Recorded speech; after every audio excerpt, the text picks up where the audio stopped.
마지막으로 그 미국과 중국의 네. 패권 경쟁에 대해서 질문하겠습니다. 그 미국이 중국에 관세를 부과하기 시작한 게 2018년 7월부터고 이제 금년 1월 15일에 합의에 도달이 됐었죠. 그런데 이제 합의 도달하자마자 이제 코로나 사태가 터져가지고 네. 당연히 중국 경제도 어려우니까는 그때 약속했던 네. 그 합의에서 약속했던 게 이제 뭐 지적 소유권 보호라든가 그렇죠. 예. 시장 개방이라든가 여러 가지 있지만 특히 농산물 중국이 미국의 농산물 수입을 대폭 늘리겠다고 네, 네. 했는데 이렇게 되니까 아직 못 늘리고 있거든요. 이제 미국에서는 중국이 합의를 이행하지 않고 있기 때문에 보복을 해야 된다. 합의를 파기하고 다시 관세를 부과해야 된다. 이런 얘기가 나오고 있고 중국에서는 그 합의가 있었지만 코로나 사태 때문에 상황이 바뀌었기 때문에 근본적으로 지금 회의론이 양국에서 다 있다고 이렇게 볼 텐데 이거 어떻게 지금 전개될 거로 보십니까? 다시 중국에 대해서 관세 부과라든가 이런 무역 보복을 시작할까요? 글쎄, 그 분야에서는 저보다 대표님께서 또 전문가시기 때문에 제가 뭐라고 말씀드리긴 좀 그런데, 이번에 그 미중 무역 분쟁의 시초를 본다면, 트럼프가 강조한 게 중국의 불공정 그 행위를 갖다가 아주 원천적으로 차단을 하겠다. 그래서 많은 지지를 갖다가 받은 것도 사실인데, 코로나 이후에 다시 만약에 미국이 더 강도 높은 그런 그 보복을 한다면, 미국 기업들이 굉장히 반대할 것 같아요. 네. 지금 말씀하신 것처럼 지금 이제 회복기가 M자가 아니라 L자로 간다는 것이 정설인데 미국 경제가 그럴 경우엔 더더군다나 중국하고의 경제 협력을 잘 해야만 미국도 이 늪에서 빠져나올 수가 있는데 계속 만약에 미국 경제가 그런 하락 추세임에도 불구하고 트럼프가 재선이 돼서 그렇게 한다면은 제가 보던 미국 재계에서 굉장히 아주 그냥 반기를 들지 않을까 그런 생각이 듭니다. 네. 그 양국 간의 미중 간의 경제 관계 악화는 두 나라한테 모두 부담이 크죠. 되겠죠. 네. 그래서 제2의 냉전이라고 보는 사람도 있지만은 네. 그 미국과 소련 간에는 경제적인 의존이 없었죠. 네, 경제가 맞습니다. 완전히 네. 분리돼 있었잖아요. 무역도 전혀 안 했고 네. 금융도 전혀 안 했고 거의 없었는데 지금은 무역, 금융, 특히 이제 중국이 미국의 국채를 많이 갖고 있고, 그렇죠. 그다음에 미국이 또 중국의 공산품에 엄청나게 많이 의존하고 있고, 완제품뿐이 아니고 부품 소재에 많이 의존하고 있고, 기술적으로도 교류가 많고 그렇기 때문에 지금의 미중 간의 그 경제적인 상호 의존도를 볼 때는 이 지금 갈등이 파국으로 가는 거는 너무 부담이 크죠. 양측에 클 거 아닙니까?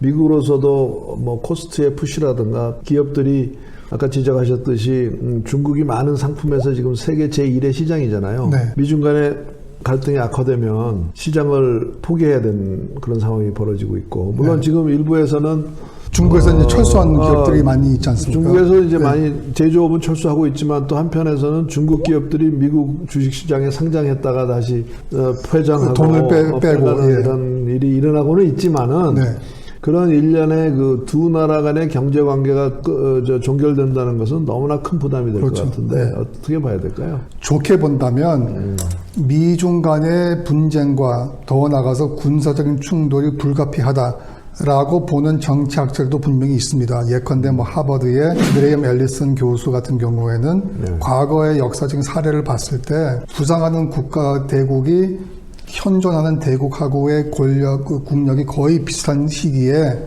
전쟁이 날 확률이 굉장히 높다 이렇게 보고 있는 건데 만약에 전쟁이 난다면 아시아 지역에서 나지 않겠습니까? 그렇기 때문에 그것은 막아야 되는 거고 근데 가장 좋은 것은 그런 경쟁 구도 속에서도 지금 대표님 말씀하신 것처럼 양국 간의 경제가 싫든 좋든 이렇게 딱 컨버지가 됐기 때문에 그것을 파괴하기까지는 가지 않을 것 같습니다. 그게 굉장히 중요한 브레이크 역할을 갖다가 하겠죠. 그렇기 때문에 이제 아까 말씀드린 BATH하고 지금 가파인가요? 그 네 개 이 대표적인 미국하고 중국 기업들이 그 기업들의 역할이 그 어느 때보다도 중요하지 않나 생각이 듭니다. 그런데 이제 미중 관계의 미래를 전망하기는 어렵지만은 이제 최악의 시나리오를 생각해야 되고 그리고 최악의 시나리오라는 것은 이제 군사적인 충돌일 거잖아요. 그런데 우리가 그냥 간단하게 단순하게 생각하면은 이 미중 간에 모두 핵으로 무장되어 있기 때문에 직접 전쟁은 일어날 수가 없고 결국은 대리전 양상으로 날 것이다. 그러면서 이제 흔히 하는 얘기가 남진아해 뭐 대만, 또 일부에서는 한반도 이제 그렇죠. 얘기를 하고 예. 있는데 그러나 이제 많은 사람들이 아직 무력 충돌의 가능성을 별로 높게 안 본 것이 중국의 군사력은 당분간은 미국한테는 경쟁이 안 된다. 네. 그런 얘기를 많이 했는데 중국의 경제력이 이렇게 좋아지고 기술력이 좋아지면 중국의 군사력도 상당히 빠른 속도로 좋아질 것 같은데요. 그 경제에서의 미중의 패리티가 앞으로 한 5년 후에 온다면 네. 군사력에서의 미중의 패리티는 어떻게 보세요? 군사적으로는 제 생각에는 앞으로 20년,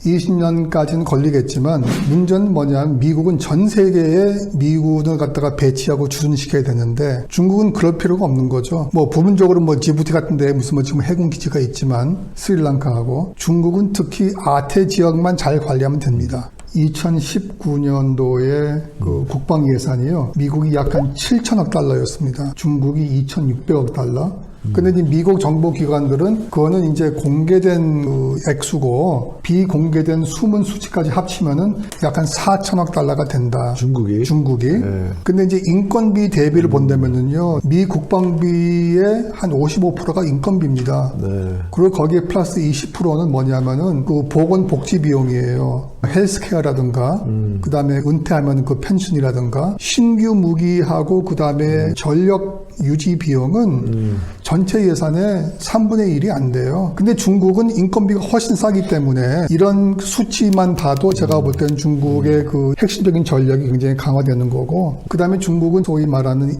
열도선이라고 있습니다. 일본을 계기로 그다음에 대만, 그다음에 남중국해 필리핀 그 선에서 자기네들 1차적으로 그 선에 중국의 인민해방군 해군이 접근할 수 있는 정도의 군사력을 키우자. 그것이 1차적인 목표고 2차적인 목표는 제2열도선이라고 거의 하와이하고 괌까지 포함한 그 구역입니다. 그러니까 중국 애들 머릿속에는 미국이 서태평양에서 군사력을 갖다가 이렇게 발휘할 수 있었던 이유는 중국이 약해서 그렇다. 우리는 구암까지만 위협하면 미국도 어쩔 수 없을 것이다. 그렇게 본다면 중국이 지금 뭐 핵무기를 떠나가지고 제일 박차를 가하는 게 이제 해군력. 이제 미국이 항공모함이 11개가 있는데 지금 중국은 2개가 있거든요. 근데 중국에 볼 때는 굳이 항공모함을 미국하고 경쟁할 필요가 없다는 거예요. 왜? 항공모함을 격추시킬 수 있는 미사일이 계속 개발되기 때문에 중국은 분명히 초음속 미사일을 개발해서 미국이 남중국해에서 더 이상 해군력의 그 패권을 유지할 수 없도록 만들겠다. 이게 중국의 군사적인 꿈입니다. 그래서 그렇게 만약에 나간다면은 제일 위태로운 지역이 대만이죠. 예. 그 다음에 이제 두 번째로는 일본입니다. 그러니까 생각구 열도를 계기로 만약에 중일 간의 분쟁이 나타난다면 일본이 지금 제일 그 위협을 느끼는 건데 그래서 앞으로 우리가 20년 후까지 내다본다면 20년 후는 분명히 아태 지역에서 중국을 넘보는 군사 대국이 없을 거예요. 네. 그런데 앞에서 우리가 지적했듯이 이제 미국이 중국에 대해서 점차 좌절감을 느낀다면 그래도 미국이 가장 지금 우위를 가진 분야가 군사력이기 때문에 그렇죠. 네. 또 미국이 그동안은 중동에 많은 전력을 투입을 했었지만 미국이 원유에서 자급자족이 되면서 그렇죠. 이제 중동에 대한 이해가 좀 줄어들었다고 보면 앞으로 미국이 더 많은 군사력을 병력이라든가 장비를 동아시아나 서태평양에 투입할 가능성이 늘어나는 거 아니겠어요? 그렇게 된다면 군사적인 긴장이 이 지역에서 더 높아질 가능성이 많다고 봐야 되지 않겠어요? 네, 군사적인 긴장은 뭐 한반도를 포함해서 계속 이제 존속이 될 거고 재밌는 게요, 대표님. 최근에 그 싱가포르에 있는 그 아세안 연구소에서 1,300명의 전문가 여론조사를 했습니다. 바로 이 문제 가지고 미중 간의 패권이 더 심화된다면 동남아 국가들은 어디에 붙어야 되느냐 이렇게 물어봤어요. 노골적으로. 재밌는 게 뭐냐 하면 54%가 미국의 편이 들고 46%가 중국을 갖다가 선택했어요. 전문가들이 전문가들이 자기 나라가 그렇게 해야 된다 이거. 그러니까 이제 아세안 전체가 아세안 국가들이 그래서 이걸 보고 제가 느낀 게 미국의 전통적인 우방 국가들이 뭐 일본, 뭐 한국, 그다음에 뭐 태국, 필리핀, 호주 이렇게 되는데 여러 여론조사에서 본다면은 미국을 제일 긍정적으로 생각하는 아시아 국가들 중에 한국이 1위고 그다음에 일본, 그다음에 호주예요. 문제는 태국하고 필리핀입니다. 미국이 지난 수십 년 동안 유지해왔던 상호 방위 조약 자체도 정치적인 베이스가 지금 변하고 있어요. 그게 제가 볼 때는 미국의 이 힘의 투사 능력을 약화하는 계기가 되지 않을까 그런 염려가 됩니다. 그래서 한 예로 태국 같은 경우에는요, 대표님, 52%가 자기네들은 중국에 끼겠다는 거예요. 근데 태국은 굉장히 미국한테 중요한 동맹국이죠. 동남아 내에서의 그런 변화가 있게 된다면 미국의 입지도 예전과는 굉장히 달라질 거고, 특히 한일 간의 갈등이 계속 심화되고 미, 한, 일 3개국의 안보 협력 체계가 계속 약화된다면 미국의 입지도 따라서 좀 약화되지 않을까, 그런 이제 우려가 있는 거죠. 오늘 얘기의 큰 그 줄거리는 코로나로 인해서 중국의 부상은 더 가속화될 수도 있고, 따라서 미국과 중국의 갈등과 경쟁 관계는 더 격화될 것이라고 본다면은 한반도, 대한민국, 여기야말로 미중 간의 이해가 부딪히는 가장 최전선이잖아요. 그리고 대한민국은 지난 10년 동안에도 미중 간에서 여러 번 선택을 강요당했지 않습니까? 사드부터 시작해서 1대1로 AIIB 여러 가지. 그렇게 볼 때 앞으로 한 10년을 내다볼 때 미중 간의 갈등이 더 격화된다면 한국은 어떻게 살아야 돼요? 글쎄요, 그게 아주 가장 근본적인 질문인데요. 저는 이런 질문을 갖다가 특히 미국 친구들이 많이 합니다. 일본은 기회 있을 때마다 중국의 위협을 강조하는데 왜 너희 나라는, 한국은 가만히 있느냐. 그래서 제가 그랬어요. 그거는 너희들이 역사를 몰라서 그렇다. 역사적으로 중국이 일본을 몇 번 침략했느냐. 자기들도 모르죠. 그래서 제가 그랬어요. 0번, 제로. 반면에 중국 대륙을 통제했던 세력들이 한반도를 몇 번 침략했느냐. 자기들도 모르죠. 그래서 제가 얼추 한 1000번이다 그랬어요. 지금 얘기가. 그러면 일본인들이 인식하고 있는 중국 위협하고 한국이 인식하는 것은 본질적으로 차이가 난다. 그래서 우리는 중국 위협을 말은 안 해도 우리 DNA 속에 숨어 있는 거고 일본하고는 그게 다르다. 그러는 이제 그렇게 제가 재밌게 설명을 했는데, 최근에 제가 있는 그 카네기 연구소에서 한국인들의 그 통일 관련된 여론조사를 갖다가 실시했어요. 그래서 보고서가 엊그제 나왔는데요. 한국은, 제가 영어로 이런 얘기를 합니다. 미국 친구들한테. 우리의 그 외교 정책은 앞으로 consistently inconsistent 해야 된다. 그거밖에 없는 거예요. 여기서 우리가 무슨 월요일 날 중국을 더 친하고 화요일 날 이게 아니라 우리는 기본적인 외교 패러다임이 consistent 하지가 않다. 라는 대전제하에서 가야 된다, 그거예요. 그 말은 건건 케이스 바이 케이스로 대응해야 된다. 그렇죠. 그래서 여기에 가장 중요한 것은 저도 기발한 아이디어는 없는데, 외교 정책을 수행하는 그 집단을 본다면 여태까지는 정부였지 않습니까? 근데 이제는 기업의 역할이 너무나 중요한 거예요. 그 한국의 기업들이. 한국의 대기업들, 그다음에 중견기업까지 포함해서 국가적인 차원과 버금가는 외교 정책이 필요하다라고 봅니다. 그렇다면은 삼성, LG, 현대자동차 등등등 이런 대기업들이 중국하고의 관계를 보고 또 미국하고의 관계를 갖다 또 저울질하지 않겠습니까? 그렇다면은 대기업하고 정부하고 그다음에 정치권, 이 세 개의 클러스터가 굉장히 긴밀하게 협력해야 될 것 같아요. 그 상당히 의외네요. 왜냐하면 우리나라 대기업들이 세계적인 기업들이긴 하지만 이 정치나 외교, 안보 이런 데 대해서는 거의 발언권이 없고, 그렇죠. 발언도 안 하고 굉장히 리스크 회피형의 그런 행태를 보이고 있는데, 앞으로 그 미중 경쟁 관계에서 한국의 활로와 관련해서 기업들이 좀 더 역할을 해야 된다라는 말씀은 상당히 의외입니다. 그게 과연 가능할까요? 한 예로 말입니다. 제가 이제 언론 보도를 보면서 현대자동차가 지금 개발 중인 신형 이 SUV, 이제 이 트럭 SUV를 미국 업계에서 굉장히 유심 있게 보는 것 같은데요. 픽업 트럭 얘기예요. 픽업 트럭이요. 근데 잘 모르지만 그것을 갖다가 현지에서 생산할 가능성이 높다는 거예요. 알라바마 공장에서. 그리고 롯데도 거기에 투자를 했고, 미국에. 제가 볼 때는 그런 투자를 함으로써 미국이 좋다 그런 게 아니라 그런 전략적인 마인드 가지고 투자를 해야 된다는 거죠. 기업들이.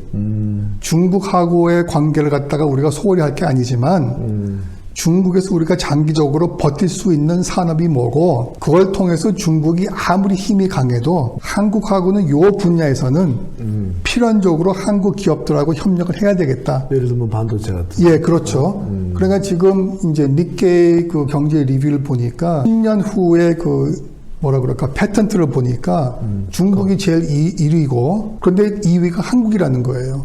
3위가 일본이고 쭉 내려가는데 우리가 살 길은 제가 볼 때는 외교 안보 면에서는 뭐 일부에서는 우리가 또 핵무장을 해야 된다 뭐 그런 얘기를 하지만 그 너무나 코스트 비용이 크고 우리가 먹고 사는 것도 중요하지만 이제는 경제 특히 그 기업들의 역할이 과거 어느 때보다 너무나 중요한 것 같아요. 네. 대표님. 예. 한국의 기업들이 기술력과 독점력을 더 강화해서 미국이나 중국에서 볼 때, 입장에서 볼 때 네. 한국 기업이 없으면 안 되겠다. 그렇죠. 예. 라고 만들어야 된다. 네. 그럼으로써 한국이 필수 불가결한 파트너가 네. 되게 해야 된다. 예. 그게 살 길이다. 예. 그렇게 말씀하신 거예요. 예. 미중 간의 경쟁과 갈등이 더 격화될 것으로 전망이 되는데 네. 그 가운데 대한민국이 어떻게 살 길을 찾고 활로를 찾을 거냐 하는 것은 굉장히 지금 오픈된 질문입니다만은 네. 일단은 오늘 지적하신 것은 양 네. 초강대국의 한국이 필수 네. 불가결한 파트너가 돼야 된다.